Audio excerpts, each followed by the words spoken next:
Yeah, cheers to... Cheers. And congrats on your podcast. Thank you, girl. Hopefully I'll be here in like a year from now. And... You're supposed to drink that. Oh, it's yeah, bad luck. Oh, yeah. Yikes.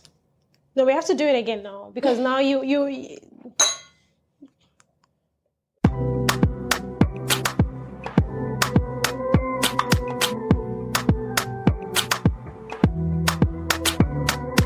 Let's get to it. So, my first guest today is Justina.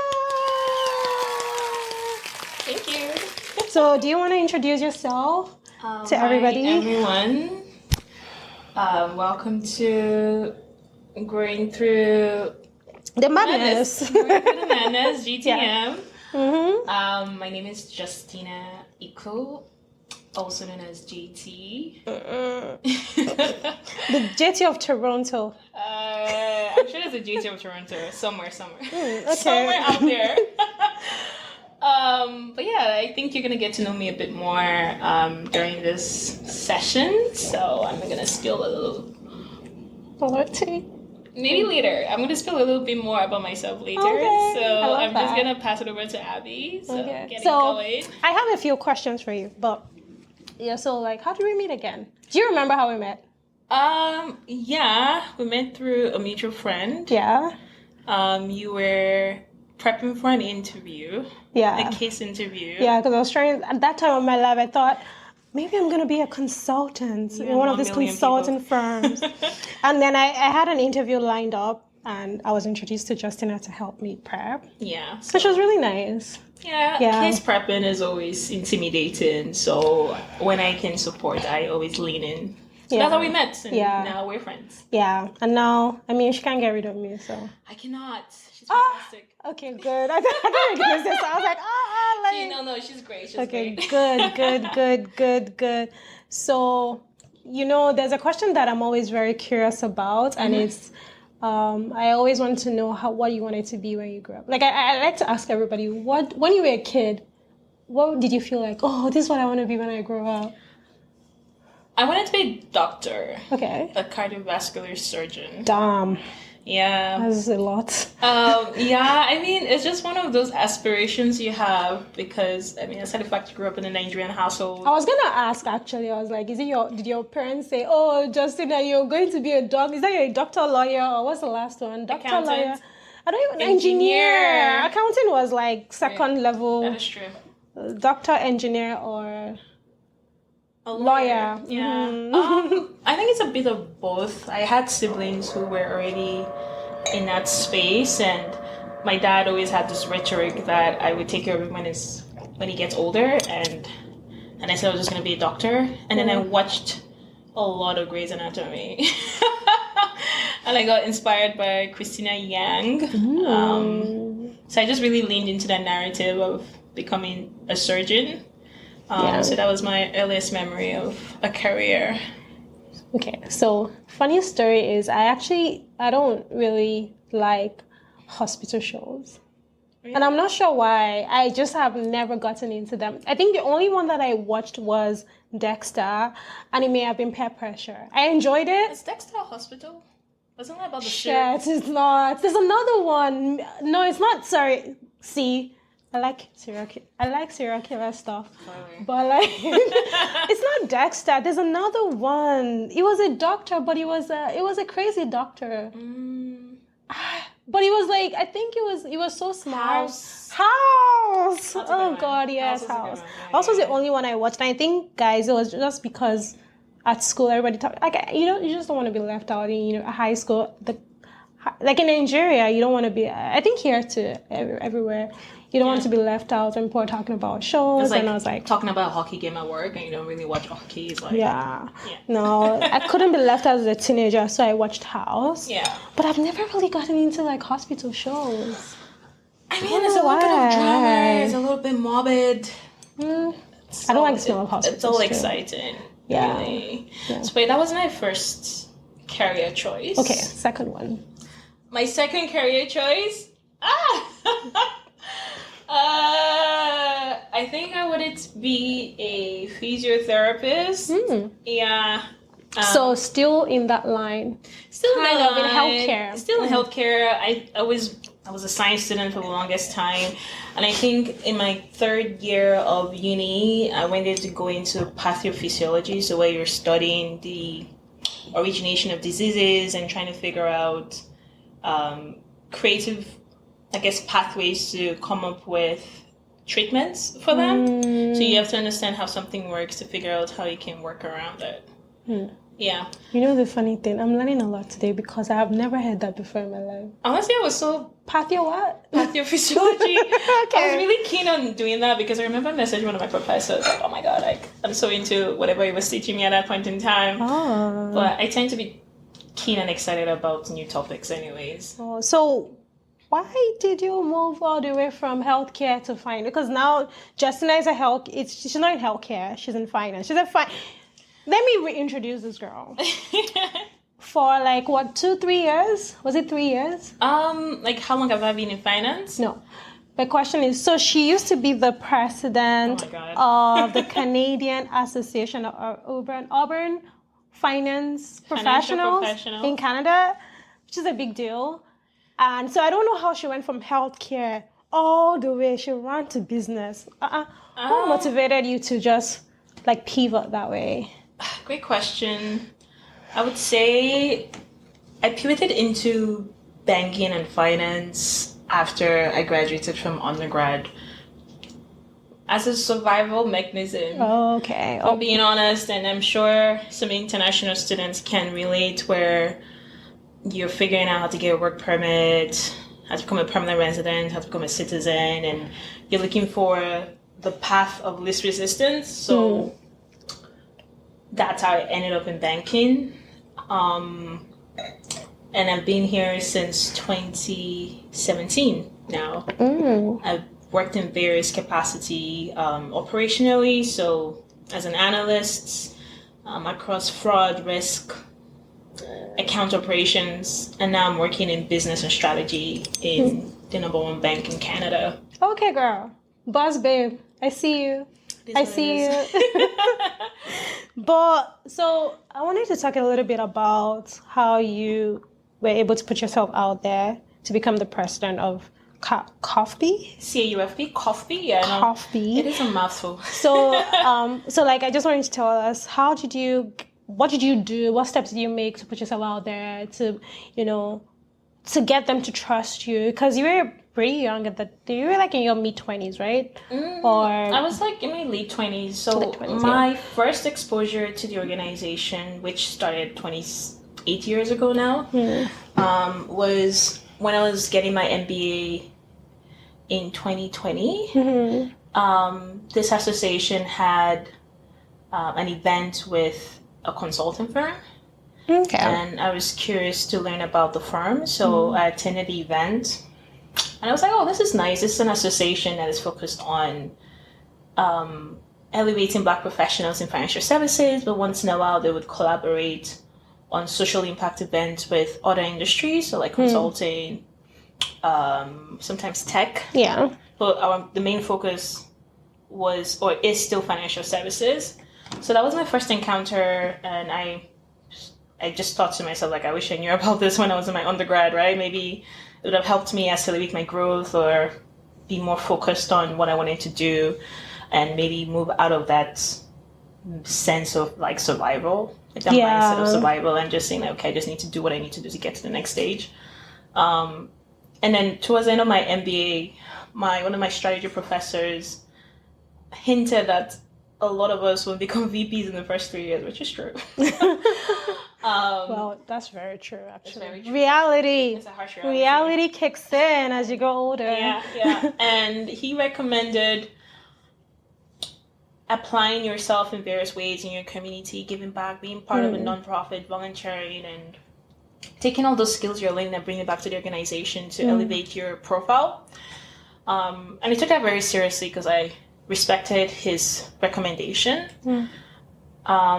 So I was looking for an organization that aligned with my values and would also create a sense of meaning for me. Yeah.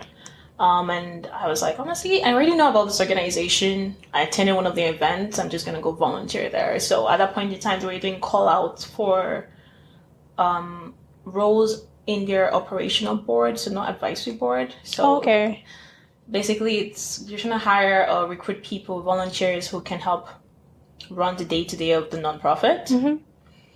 So I put my hand up. I applied actually to be VP of operations, but because they required someone with existing knowledge of the operations, they recommended I take up this director of youth engagement since I had experience working with student groups in my MBA. I was vice president of the student council. Okay, so you started this journey from university. Like you started to do like from your 2020, yeah. From undergrad. No, from grad school. After my MBA was when I applied to be part of the organization, and then I joined.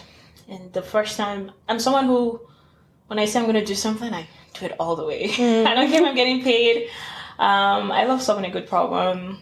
I love applying myself. So I was able to take up that role and was able to, I was identified as someone who could lead that portfolio down the line. So this was in 2021. Yeah.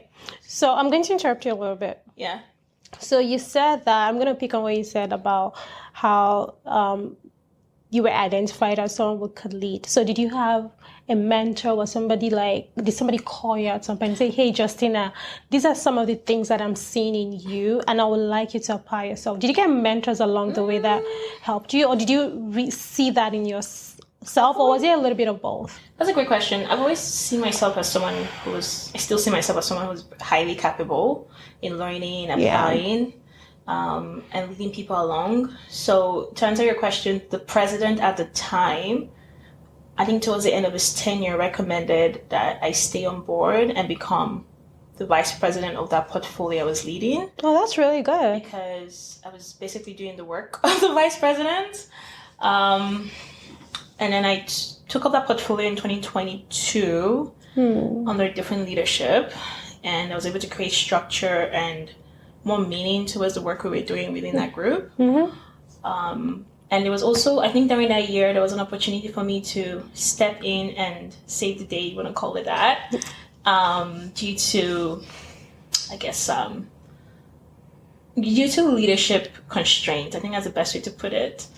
And after that experience, a lot of people in the organization saw me as a figurehead because I was able to step up and rise to the occasion and carry them along. And because of the state of the organization at the time, I wouldn't say it was being president was the most attractive job. Oh, yes. Okay. So there was a crack that had to be filled, like in the organization. Yeah. So it's not like there was anybody else putting your hand up to the president.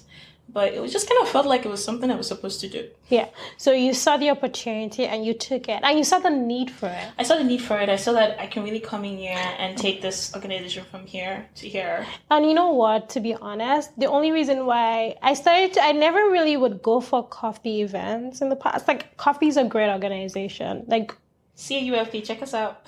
Great. They're doing great things in Toronto. It's a great place to network and all of that. But I genuinely started going more because you knew how to organize fun events. Like, you're a professional, but you also know how to have a good time. Yeah, so I think the whole concept of the organization, or the ethos of the organization, was really focused on community building, leveraging resources and a network to elevate individuals in a community. So we have programs that are focused on professional development, financial literacy, but also a lot of networking. And you can have professional networking, you have social networking. So social networking is where we get a chance to take up the suit and tie and take up the hills, the closed-toe hills. And have a good time on the boats, in someone's backyard, on a rooftop. I've been to a few of your rooftop events. But yeah, I would say the entire experience I felt like it was part of my story. I was able to identify that this was something I was supposed to do, and I believed I could do it. So I did it. So do you think that some of the things you learned have helped you of position you in a better place in your career? Because even this is part of your career. Everything that you did with CAUFP, or everything you're still doing with CAUFP. Because I know you are no longer the president. You've passed on it's another lovely girl. I met her. Rachel, yeah. Yeah, I met her. She's great. She's very lovely. Yeah.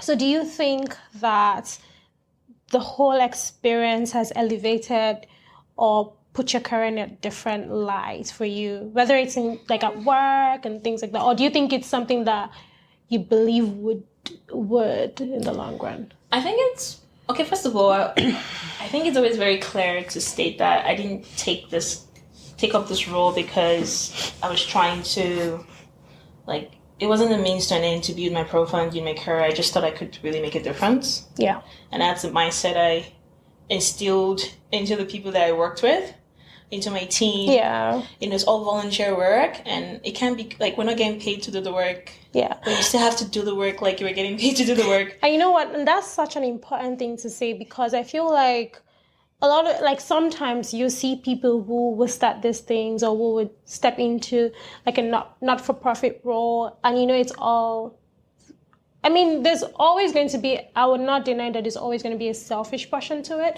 but it's always about what they can just gain. Yeah. So it's very important to understand that even doing this different things is you're doing it because you have the heart for it. And then everything that you learn along the way is just part of the package. Yeah. And one way or the other, it would elevate you. I think one way or the other, it may be in small steps, it may be in a large step, it does elevate you. Yeah. But I think to add to your point, if you look at the past presidents, like I'm talking about presidents from 1997, 1998, early 2000s, a lot of them are retired executives. These are people who are still making strides. And I knew that I was going to be part of the greats if I took up this role, because I was already great. I was just like, this just gives me a platform to showcase your greatness. My greatness. Oh, girl. Right? I like that. So, I think those things have ripple effects. Yeah. People are watching you, and I'm recognized as someone who can lead, who can instill change, who can inspire people, and who puts her heart into things, right? Yeah. So in terms of how it has helped my career, I think people just trust me more. Yeah. I can say I've done X, Y, Z. You've had, in my industry, we have participants in the industry who are still partners of the organization and sponsors. So it broadened my network, not just for me, but like for people that come out to reach out to me and say, hey, Justina, I need help with this. I'm like, you know what? I actually know someone because I was exposed to this person through this network. Yeah. So I'm just happy that I can lean into that network to help others. Yeah. Right? And, I feel like those things just play out eventually. And in terms of the long-term growth or opportunities that would come from this experience, I think I'm just getting started. Like, I'm just yet to see how that would play out. Yeah. But just the fact that I did it, and I'm really, really proud of you, and a lot of us are proud of you. Like, every time I'm like, oh, Justina, I brag about you. I'm like, oh, my friend Justina. Like my sister. No, I brag. Like, you don't even understand. I'm just like, do you know my friend Justina? She's a person. Don't mess with her. She's a boss chick. She will do it. She can do it. She has done it. So like, yeah, and I really like that. I know by God's grace, there's just so many doors that will open for you. Mm-hmm. I know that you're a very driven girl. I know that you have all these dreams. No dreams are too big. I genuinely, from the bottom of my heart, believe in you. Mm-hmm. And I know. Are you getting teary? No. I just remembered. I remembered a line that one of my mentors told me. I mean, now he's moved to a different organization, but he said, you attract what you're becoming. Yeah. And it's made me, I think, it just made me realize I'm attracting greatness. And yes. So you are, and you continue to. I continue to, because, and I think it's not just because I exist, it's because I show up. Yeah, you show up. You care. I care. You care. I think that's the most important thing. You care. And I don't want to betray myself. Yes. Yeah. Girl, she's just dropping on. She came in hot today. So I'm going to shift the conversation a little because it was your birthday a few weeks ago and you had an art exhibition. Yes, I did. When did you start painting? Yeah, it's my hidden talent that sometimes I'm like, do I do that? Really? I started in 2016. It was just one of those things I did to like pass time. And really? Did you do any classes or you just started painting? Did you draw as a kid? Did you like drawing? Yeah, so I had like the regular fine art class I took in high school. Like, okay. I did not. Yeah. But I've always been very creative. Like I used to do creative writing as a child. I still write sometimes fiction stories based on my reality. Well, under a pseudonym, so don't bother googling my name for any of my stories. You won't find anything. Ask me, I can tell you. Keep going. But my art started. I started digital painting in 2016, and it was just a way to like release because back then I was always kind of working, doing my business, doing my full-time job. Like I just thought this was the only way I could like relax and just let go. And yeah, it just started a while back, and this year was the first time ever that I was able to share like physical space with my work. Yeah. And you were there as well. Yeah. So it was emotional and also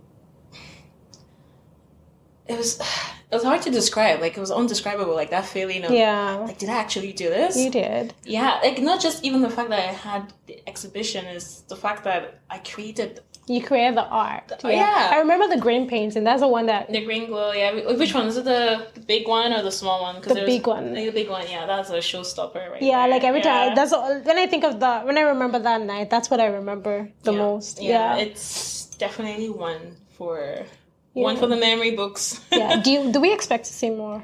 Of course. I created I transferred over the digital prints to Canvas because to me that's an asset. Yeah. And I plan on getting my ROI on the asset. But most importantly, I want people your bag. Oh yeah, but 110%. I feel like that's gonna be an end goal, but I think my main goal is to like have my work immersed in like people's reality, like in someone's space, in an office space. You come and you see it, and like it leaves like a memory. The way you remember that painting, people walk out of that building and it's like, you know what, that was a shitty interview, but wow, what a painting. Right? Like, not an interview. I don't know. That was the best I could come up with, but yeah, my plan is to have more exhibitions in the summer. So I already applied. I actually got invited to exhibit in New York recently.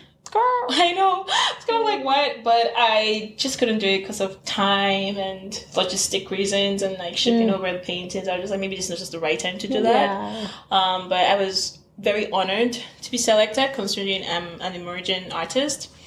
So my plan is just to exhibit more. I have some digital prints I want to put on Canvas. So if I can have like 10 pieces that I'm exhibiting in different spots, that'll be fantastic. Oh, that's awesome. I can't wait to see more of your paintings, to be honest. I guess not just even my paintings. I want to eventually start like designing everyday items, like things you use in your daily life, like plates, glassware. Okay. Napkins. But like every time I travel, I always find myself not shopping around, but like sightseeing for like furniture, like interior design. Yeah. Just to like get inspired. Yeah. But that's definitely something I want to do down the line. So watch out. Okay, that's good. And you told me this. What? She's like scared of what I'm about to say. It's nothing serious. You also make beats. Oh my god. Can you imagine? She also make beats. No, it's all very rudimentary. I've tried. I feel like she makes beats and she hides them from the world. Every music lover probably has made a beat on their phone somewhere. I am chill. I'm a music lover. I've never even I've never made one beat like this. Let's just say I make melodies. I think that's a good way to describe it. So sometimes like I can make melody on my phone. Like I could I can pick up a line and like I could like start recording on my phone. I feel like, you know what? I feel like that's so cool because for me, when I listen to music, I love music and I love lyrics because I do like to write as well.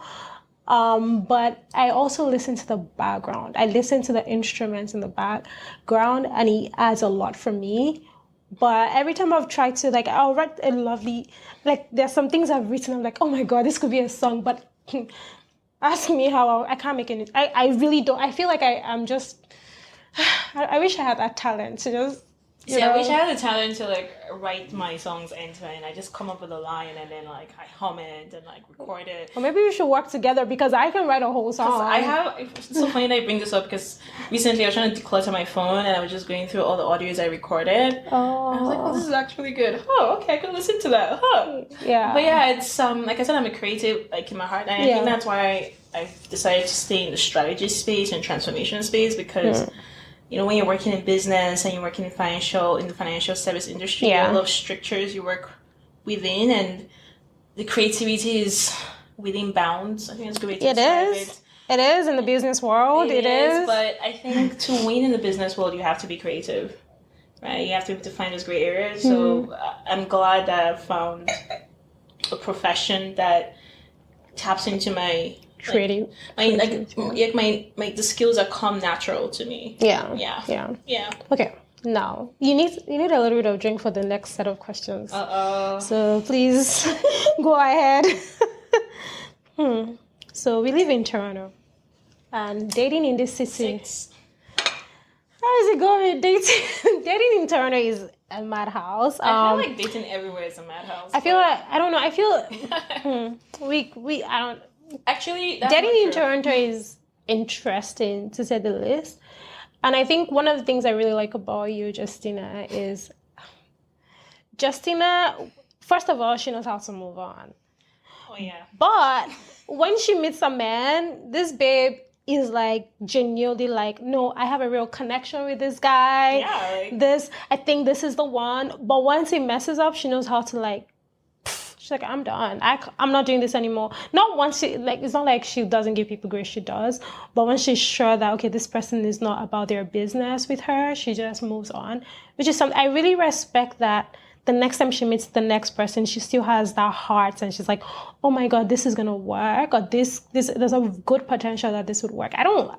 You know me, like once... I'm tired. I need a break. I can take like a month or 2 off or 3 months. I'm like, I'm not dating. I don't want to talk to anybody. I need some time to be positive again. How do you do that? Great question. How do you stay positive with all the things that happen in the city? Okay, so to answer your first question, how is dating in Toronto? Yeah. I think from my experience, and I'm not speaking from a general term, just letting you guys know, I would say it's hard to find people who share the same values as me, I would say. So wait, in terms of like, I think maybe it's just our generation. I don't know what it is, or maybe it's a pool of people where I'm engaging. I don't know, but you have to figure that one out. But I would say that to me, it's more of like people don't really having clear ideas of what they're looking for when they start dating, or some of them think they do, but they don't. Their intention doesn't match their behavior, right? Actually, that's a big one. Like, yeah, I think that's a really big one where people say one thing. Oh. Yes, I want a smart person. I like to take the lead. XYZ. And then when time comes for them to do so and so, they don't, or they're not. And you know me, like me, when somebody starts showing, I'm just like, well, he's not that into me. It's okay. I carry my bags and I leave. Honestly, that's wisdom. And I don't know.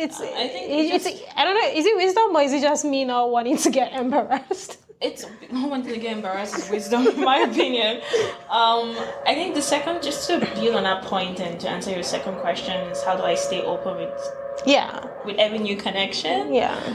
I think I'm kind of like a romantic. Like, okay, guys, I write. I am too, though. Okay, first of all, like I write. I dabble in creative writing, so sometimes I be building castles in the sky.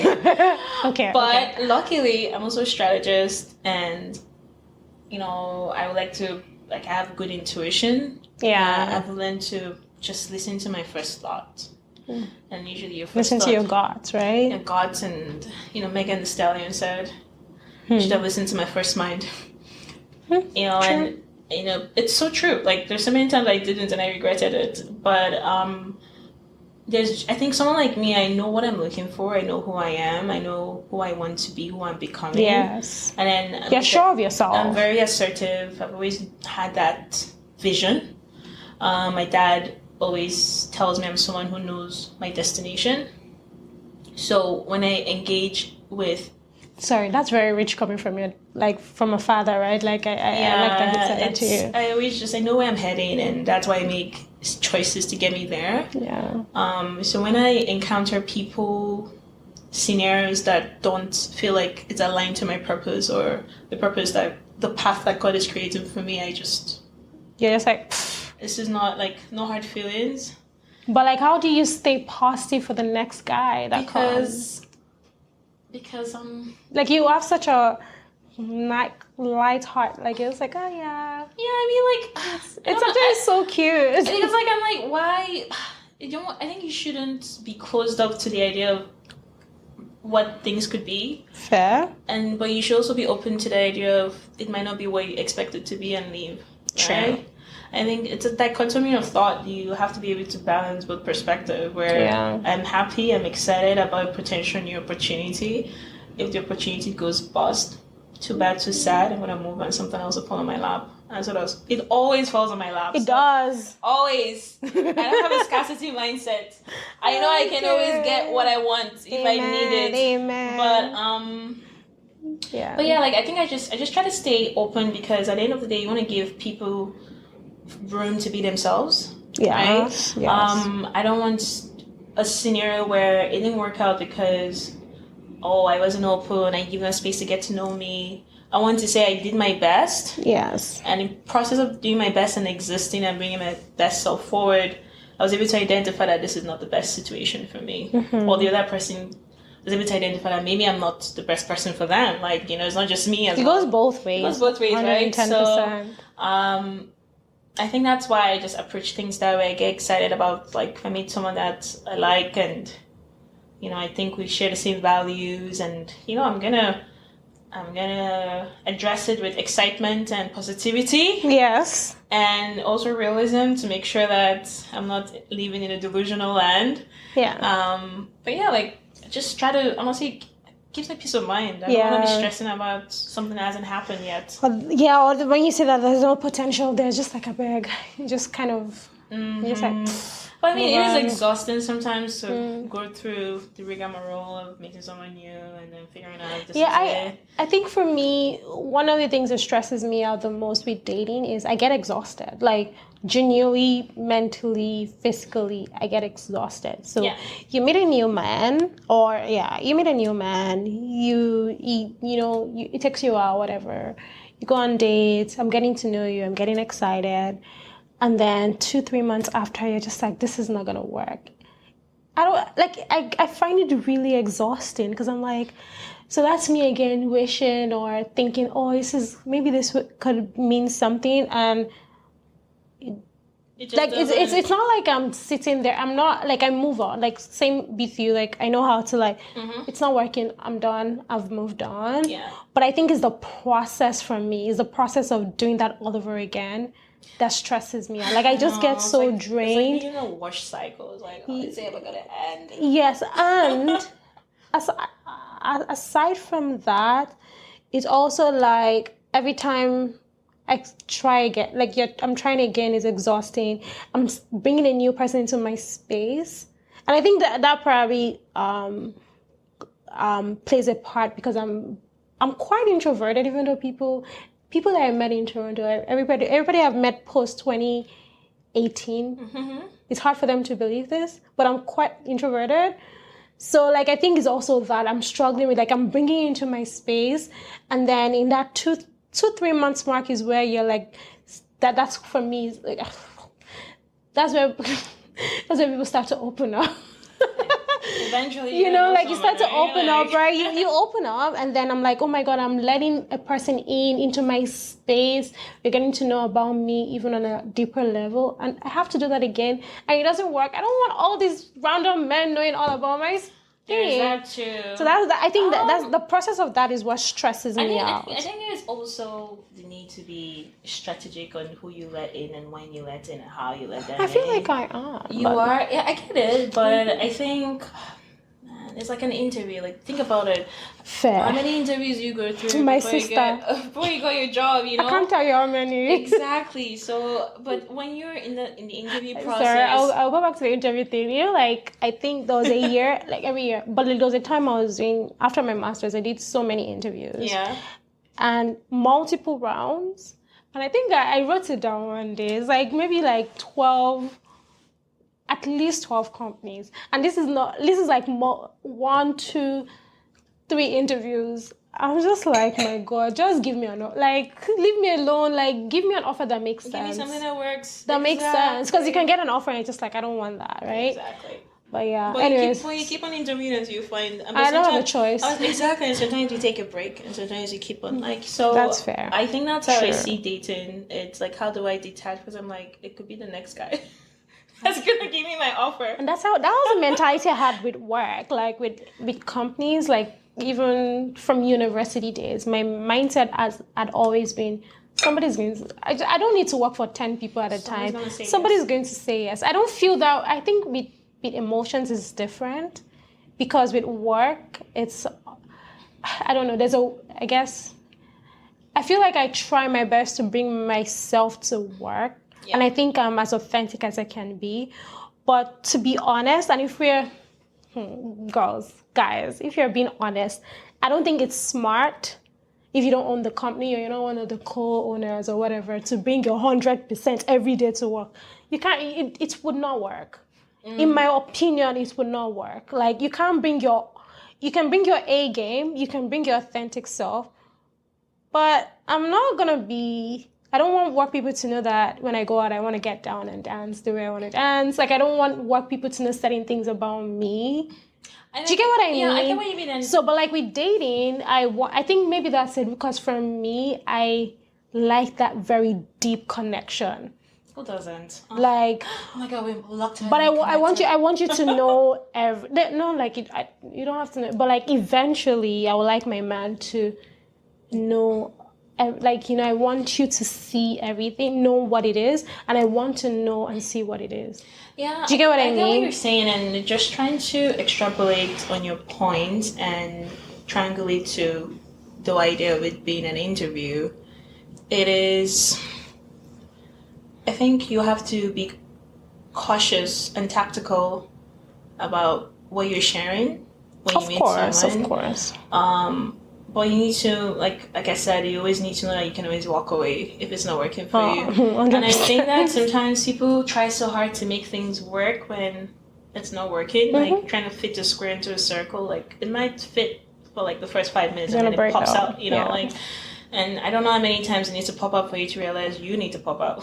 Yeah. You need to pop out, but yeah. I was thinking not very. Keep going. But I am no pun. Well, my point here is so immature. My point here is that dating in Toronto or any city is, I think you just can't, like, you have to understand the different, what's your goal at different stages of getting to know someone. Yeah. And like, just like you said, it's like you just don't want so many people to know a lot about you and like who you are. I don't even want I don't want everybody, like, you know, I don't date a lot of, to be fair, it's not like I'm actively dating. Yeah. I actively date, but I don't date a lot of, like, I date one person at a time.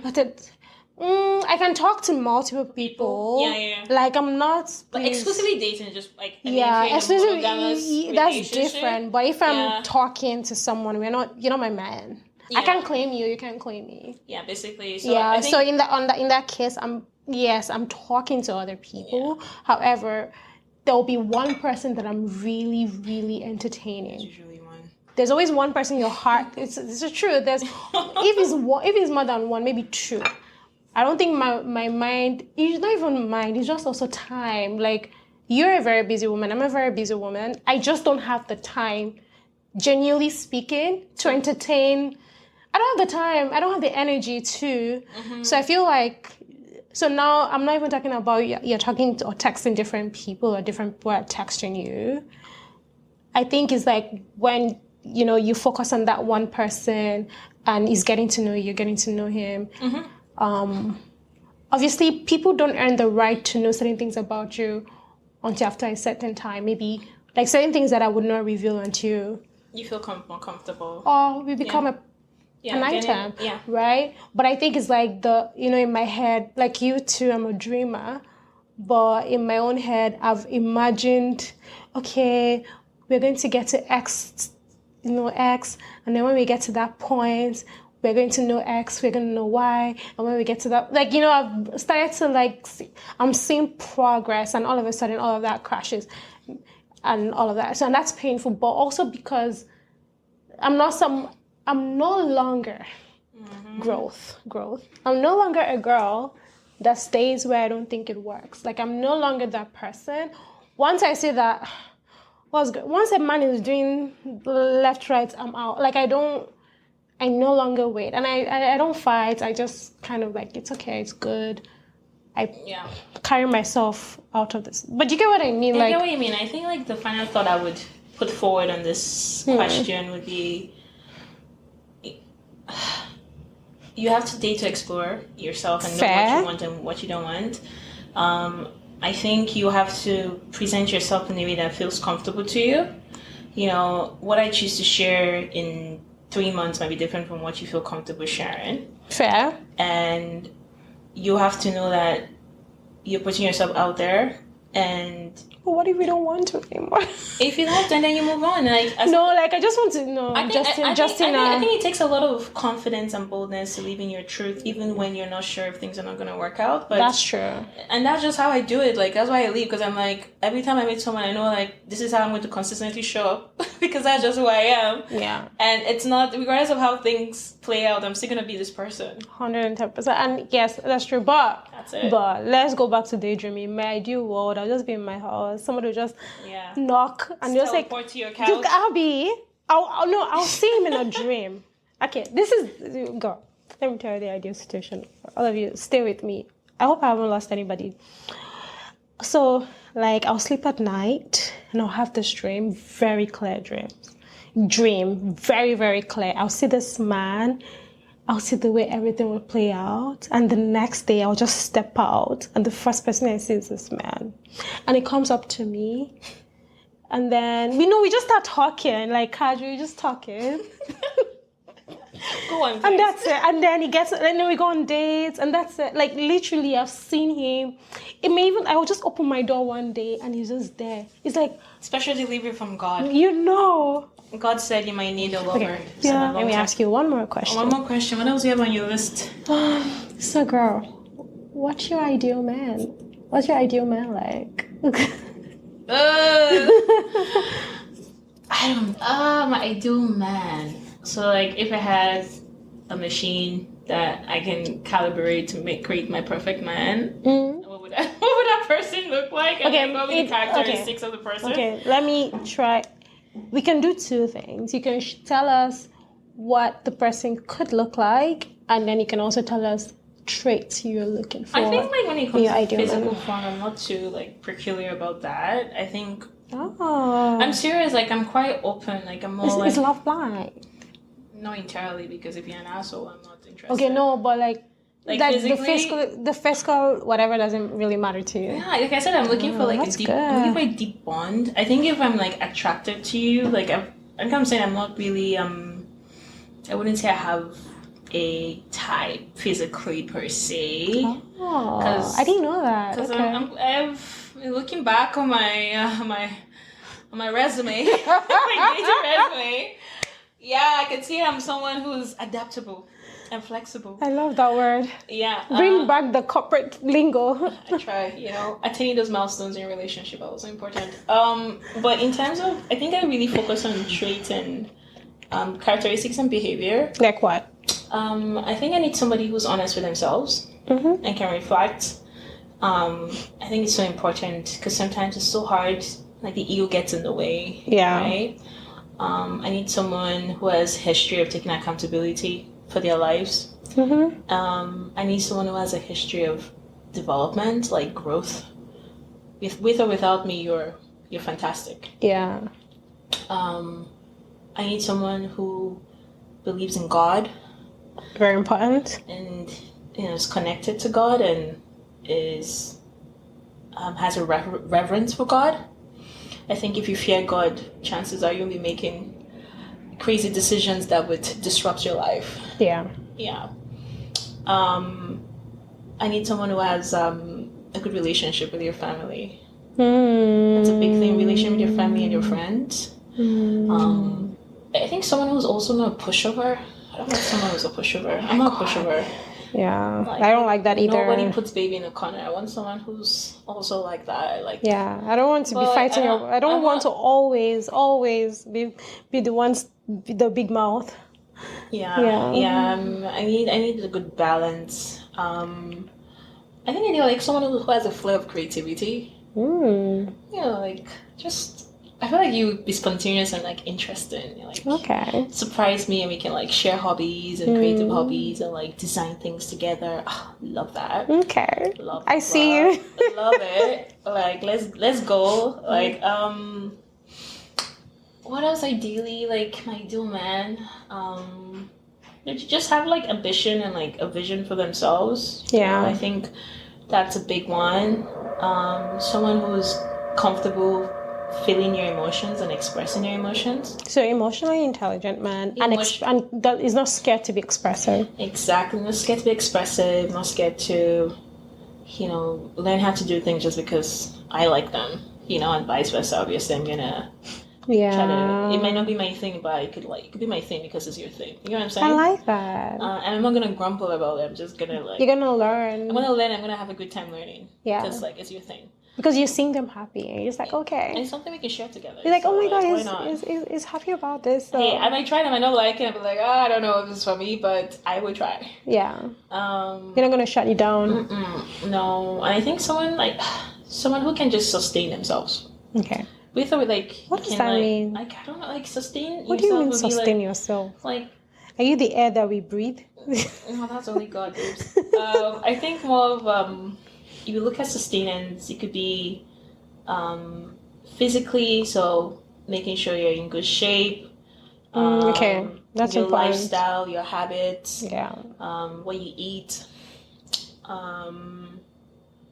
Yeah, really, that's sustenance. Even spiritual sustenance is a thing. You know what I get? I didn't understand, but now I get it. Yeah. It's an umbrella term for. I think it's self-regulation. That's a good way to describe Discipline. it. Discipline. Yeah. I think ideally, those are the traits and characteristics I'm looking for in a partner. You know what's so interesting? It's possible that I could meet someone and they have a bit of everything, but not like everything. And I don't feel like it's possible it's not impossible to find a man, everything that you said. I just don't think, one thing that at least from that I know is nobody's perfect. So there's not going to be something there's going to be, you know how they say the 80-20 rule? So they may be maybe 10% you're like, oh. I mean, like the way I look at it is, have you ever heard of Harvey's circles? No. So what's that? So when you're creating a deck, I'm sorry guys. Yeah, that's fine. When you're creating a deck and you want to show the status of readiness of like an item or like a factor. Put a sticker on it? I could put a sticker, like an Harvey's cycle could be like a full circle, it could be a half, quarter. Oh, is that what you guys use at your company? It's used in your company. It's in the console. No, we use I use stickies. Like we have like different, like we have deck updates stickies. So you just put I think it's just one of those Okay, I've never heard about it. It's a means of storytelling. I think that's a good way to describe it. I'll send you a link. Okay. But the idea is that I could have a list. The way I see it is like the headline could be like my ideal partner, and I could have a list of all those things I've mentioned. Yeah. And it's possible I could meet someone that has everyone on their list, but to have the cycle could like maybe one of them would be like full circle, which means like they have 100% of this, and like it's consistent. Or like some of it would be like half circle because they don't have, or like 1/4 of the circle because they barely have that, right? And even the item or the characteristic that's at 100% complete sometimes maybe it's like 80% and not like 70% complete. Yeah. So I think it's just being like open to the fact that everything I've listed here might not always manifest or be apparent at different stages in the relationship. And that's fair. And also, like, there I are just need things, the fundamentals to be there. as long as, yeah, that's what I was gonna say. As long as your deal breakers are, they're not breaking your deal breakers. I don't know how to say it, but you know what I mean. Like, it's your deal breakers are not tampered with, or they're checked. Yeah. Am I saying it the right way? Yeah, I think then it should be fine. Yeah. And I hope you know you heard it. You heard it here first. Justina's ideal man. Oh my god! Someone's gonna hold me to this in like 5 years. But you said you wanted this. Yeah, and you know what? We are not trees. We can even trees can get honestly. whatever. I feel like we evolve. Okay. I think those characteristics are like my deal breakers. Like I think fundamentally, I need that to feel secure and like securing my decision to be with this person to get into my destination. Yeah. Yeah. And that's important, and that's fine. Yeah. And you'll find that man for you. Well, by God's grace, he's gonna. Sooner or later, He's there. So wherever you are, that man. Show up. Show up. Do what you need to do. Be a leader, and come and get your girl. Okay. Period. So, Justina, thank you so much. You're welcome. For joining my podcast. I'm really happy to have you here. You're welcome. And where can people find? Do you want people to find you first of all? Find my artwork. So I go by NX as in X-ray ONPRO19 on Instagram. That name has no meaning. It's just say it again.